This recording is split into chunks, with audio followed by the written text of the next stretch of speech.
Hi friends, আমি সোনিয়া। আমার নতুন একটি ব্লগে তোমাদের সকলকে স্বাগত। আশা করি তোমরা সবাই খুব ভালো আছো, সুস্থ আছো। আমিও ভালো আছি।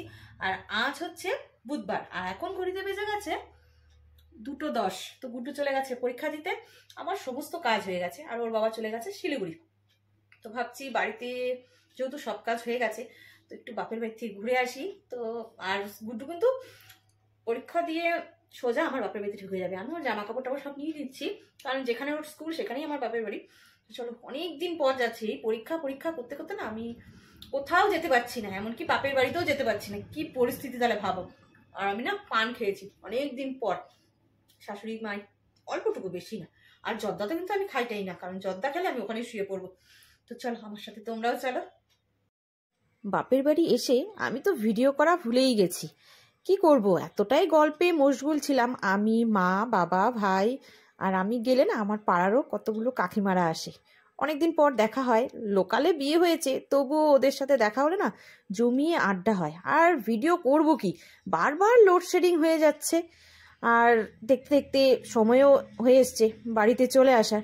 তাই আসার সময় লুচি আর আলুর দম খেয়ে তারপরে চলে আসলাম বাড়ি। কিছু করার নেই গো, মেয়েদের জীবন ওরকমই। ইচ্ছে থাকলেও উপায় নেই, কারণ চেয়েছিলাম আরেকটু কিছুক্ষণ থাকতে, কিন্তু হবে না। কাল আবার গুড্ডুর এক্সাম আছে। তো লুচি আর আলুর দম খেয়ে সোজা চলে আসলাম বাড়িতে আবার। তো আমি চলে এসেছি বাড়িতে। চুল টুল একদম ওলট পালট হয়ে গেছে। টোটোতে করে আসলাম। টোটোতে একা আসলে তো জানোই, মনে হচ্ছে উঠতে উঠতে নিয়ে আসলো। তো চলে এসেছি বাড়িতে। গুড্ডুও চলে এসেছে। অনেকক্ষণ গল্প করেছি, অনেকক্ষণ, অনেকদিন পর মার সাথে দেখা হলো। ফোন হয়, সামনাসামনি তো আর কথা হয় না। তো চলে আসতে বাধ্য হলাম, কিছু করার নেই। অনেক মা বললো যে খেয়ে আসতে রাত্রেবেলা, কিন্তু কিছু করার নেই। ওর বাবা আসেনি শিলিগুড়ির থেকে। তার মধ্যে কালকে গুড্ডুর আবার এক্সাম আছে। কি করে থাকি বলো? থাকতে তো ইচ্ছা করে, কিন্তু কিছু করার নেই। তো ওদিকে গুড্ডু সাইকেলটা বাড়ির ভেতরে ঢুকাচ্ছে, আমি চলে আসলাম বাড়ি। সন্ধ্যা লেগে গেছে, সন্ধ্যাটা দিয়ে তারপরে একটু রেস্ট নেবো। আর অনেকগুলো জামা কাপড় ভাঁজ করতে হবে। আজকে অনলাইন থেকে অনেকগুলো গ্লসারি এসেছে। তো যাওয়ার মুহূর্তে তখন ওই ডেলিভারি বয় এসেছে। তো ঝটপট করে আমি ওই গুড্ডুর পড়ার ঘরের বিছানাতে কোনো মতে রেখে তারপরে গেছি। আমরা যতই কাজ করে রেখে যাই না কেন, কোথা থেকে ঘুরে আসো বা কোথাও যদি তুমি 10 মিনিটের জন্য যাও, বাড়িতে এসে দেখবে এত এত কাজ জমে আছে।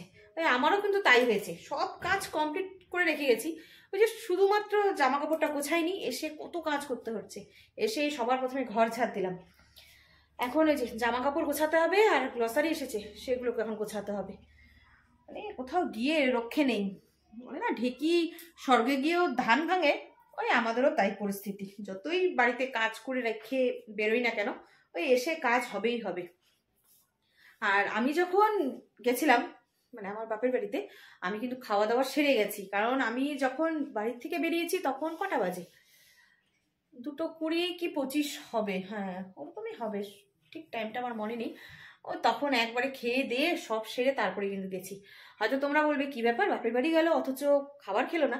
না, চা আমি খাইনি, কারণ ওই দুধ চা খাবো না আমি। আর আমার ইচ্ছেও করছিল না ওই চা খেতে। তো গুড্ডু স্কুল থেকে আসার সাথে সাথে আমার মা ওকে চা করে দিয়েছে, সাথে ব্রেড দিয়েছে। ও দিয়ে ও খেয়েছে। তারপর আমরা অনেকক্ষণ গল্প করলাম। আসার সময় লুচি আর আলুর দম খেয়ে তারপর বাড়ি আসলাম। আর বাড়িতে আমার রান্নাবান্না সব কমপ্লিট করাই আছে, শুধু রাতে ভাত করতে হবে। জানি না বৃষ্টি হবে কিনা, বাইরে প্রচন্ড হাওয়া হচ্ছে, হাওয়া আর কি ঠান্ডা। এখন আমি সোয়েটার লাগাবো, কারণ এতক্ষণ এই হাত মুখ টাত মুখ ধুলাম, তোর জন্য সোয়েটারটা পরিনি। আর আমি না সোয়েটার পরে কাজ করতে পারি না, আমার সোয়েটারের হাত দুটো না ভিজে যায়। যখনই আমি কোনো বাসন মাজি না কেন, সোয়েটারটাকে খুলে নিই। ওই ভিজে যাবে, তারপর ওই ঠান্ডা ঠান্ডা লাগবে, আমার ভালো লাগে না। তো চলো, ঠিক এতগুলো জামা কাপড় আছে।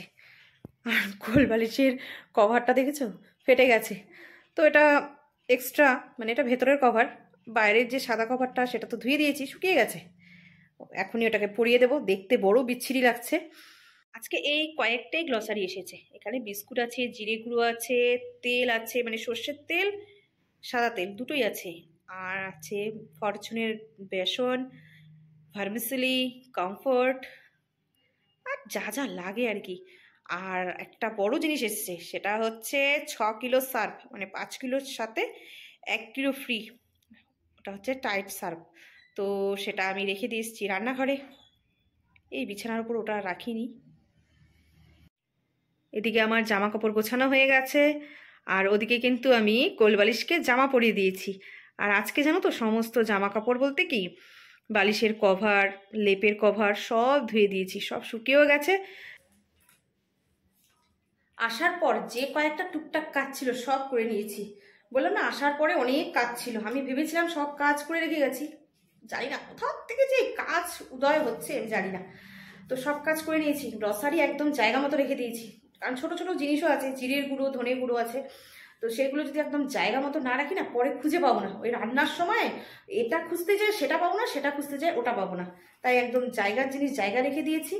আর এখন গুড্ডুকে একটু দুধ বনভিটা দিতে হবে। তো আমি না বড় বনভিটার কৌটো এ মাসে কিনিনি, এর আগে জানো না তো বড় বনভিটার কৌটোতে না প্রায় অর্ধেকটা বনভিটা আমাকে ফেলে দিতে হয়েছে, কারণ কেমন যেন শক্ত শক্ত হয়ে গেছিল, কিন্তু এক্সপায়ার ডেটও হয়নি, কি জানি কি হলো জানি না। তারপরে আমি এ মাসে আর কি আনিনি, এই যে ছোট ছোট পাউচ প্যাকগুলো নিয়ে এসেছি। এগুলো কত করে? 5 টাকা করে। তো একবারে 15টা নিয়ে এসেছি, ও লাগলে আবার আনা যাবে, কারণ এক প্যাকেট যদি ডেলি করে দিই তো ডেলি কার্ডটা ডেলি শেষ হয়ে যাবে, আর শক্ত হয়ে যাওয়ারও ভয় নেই। তো এখন ওকে দুধ কমপ্লেক্স বলছি, দুধ বনভিটাটা দেবো, তারপরে ও পড়তে বসবে, তারপর আমি রেস্ট করব, কারণ একবার যদি আমি বিছানায় উঠি আর কম্বলটা যদি গায়ে দিই হয়তো আমি ঘুমিয়েই পড়বো।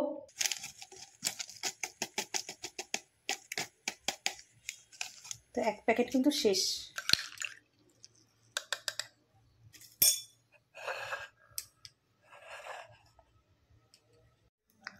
তো এখানে ভাত বসিয়ে দিয়েছি, অনেকক্ষণ রেস্ট করলাম, প্রায় ঘুমিয়েই পড়েছিলাম, আর এখন ঘড়িতে বেজে গেছে 9:45। আর এখানে আছে দেখো ভাত আছে। তো এখানে যে ভাত বসিয়েছি না, এটার মধ্যে অল্পটুকু চাল নিয়েছি, হাফ কৌটোর মতো, বাদ বাকি যে ভাতটা আছে এটা মিশিয়ে দেব, হয়ে যাবে গরম ভাত। আর আজকে রান্না হয়েছে, এখানে আছে আলু, বেগুন, শিম দিয়ে পাবদা মাছের ঝোল।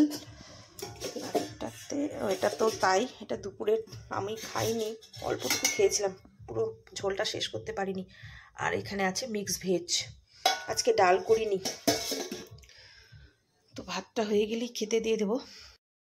আর ভাত হয়ে যাওয়ার সাথে সাথে আমি ভাতটাকে থালায় বেড়ে নিয়েছি, তরকারি পাতিও সব গরম করে নিয়েছি, আর সাথে আছে গরম জল, কারণ শীতে গরম জল ছাড়া খাওয়াটা ঠিক হবে না, দাঁত শিরশির করে ওঠে। তো চলো বন্ধুরা, আজকের ব্লগটা আমি এখানেই এন্ড করছি, দেখা হচ্ছে নেক্সট ব্লগে, ততক্ষণের জন্য টাটা।